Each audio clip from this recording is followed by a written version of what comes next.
हमारी बात को अंदर से समझना। हम अपने गुरु से बढ़कर के किसी को समझ बैठे हैं, ये हमारी समझ हमको उन्नति में नहीं पहुंचा देगी, पक्का समझो।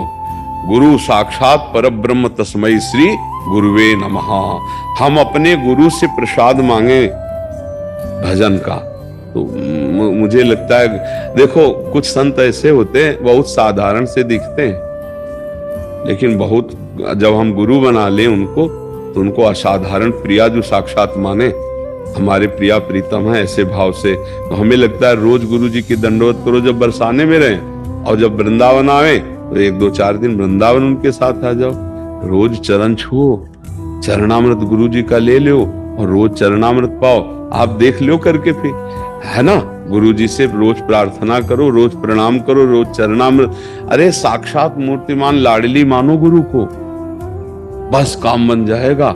किसी भी, देखो एक चीज ये ध्यान रखनी, किसी भी संत महात्मा की चरण धूलि माथे पे चढ़ानी है, सत्संग सुनना है, दर्शन करना है, पर हमको जो वस्तु गुरुदेव ने दी है उसी में हमें चलना है। अब बड़े बड़े संत हैं, अब जब सब लोग अपनी अपनी साधना की बात कहेंगे तो हम सब साधना एक साथ तो नहीं कर सकते ना। तो जो गुरु जी ने हमें साधना दी, चलेंगे उसी में और सबका संग करेंगे, सबको प्रणाम नमस्कार दर्शन सेवा सत्कार, ठीक है।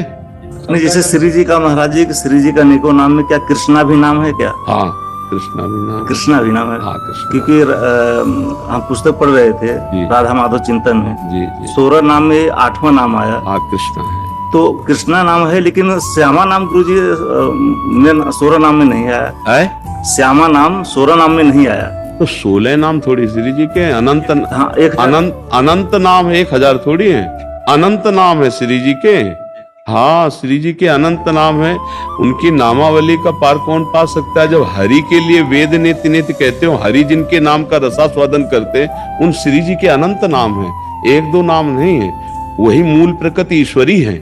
हाँ, जब वो नारायण बनते हैं तो वही श्री बनकर के विराजमान होते हैं, जब वो राम बनते हैं तो वही सिया बनकर विराजमान होते हैं, वही जब शिव अंश में प्रकट होते हैं तो शक्ति अम्बा रूप में वही प्रकट होती है। बहुत से उनके अनंत रूप हैं, अनंत शक्तियां हैं। अरे श्यामा हमारा प्राण है, तो कैसे कहते हैं, हाँ मेरे प्राण नाथ श्री श्यामा, नमस्कार करते हैं। और उनकी पद्धति होती है कि हमसे श्रेष्ठ है, ये विरक्त मार्ग के पथिक। जो भी आते हैं आप उसको दंडवत करते हैं, बट आप भी, हाँ, तो विरक्त मार्ग का भाव है। निवृत्ति मार्ग जो है वो गृहस्थ आश्रम का गुरु आश्रम माना जाता है, तो शुरू से चला आ रहा है ऐसा।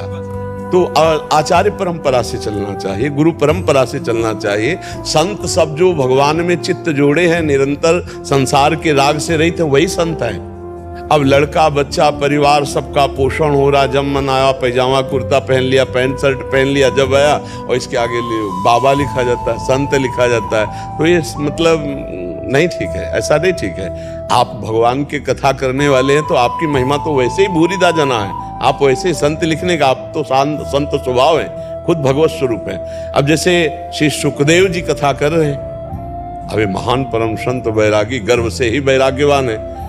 अब जब गृहस्थ से कथा करें तो महाभागवत हैं, आप भगवान की चर्चा करने वाले हैं, पर संतों का आदर सदैव महाभागवतों ने किया है। संतों का आदर, वो अपने आगे कोई संत भी होने पर वो अपने को संत नहीं कहेगा। जब आप उससे कहो तो एक है, हम जैसे अधम जीव भला संत कहाँ हो सकते हैं, ये तो संतों के हम चरणों के आश्रित हैं। साधुता एक अलग मार्ग। पर जी 1-2 चीजें आपसे कुछ शब्दावली समझना चाह रहे थे। पर जी दंडी स्वामी क्या होता है? दंडी स्वामी, हाँ, जिन्होंने आद्य गुरु भगवान शंकराचार्य के मार्ग में दीक्षा ली है और दंड धारण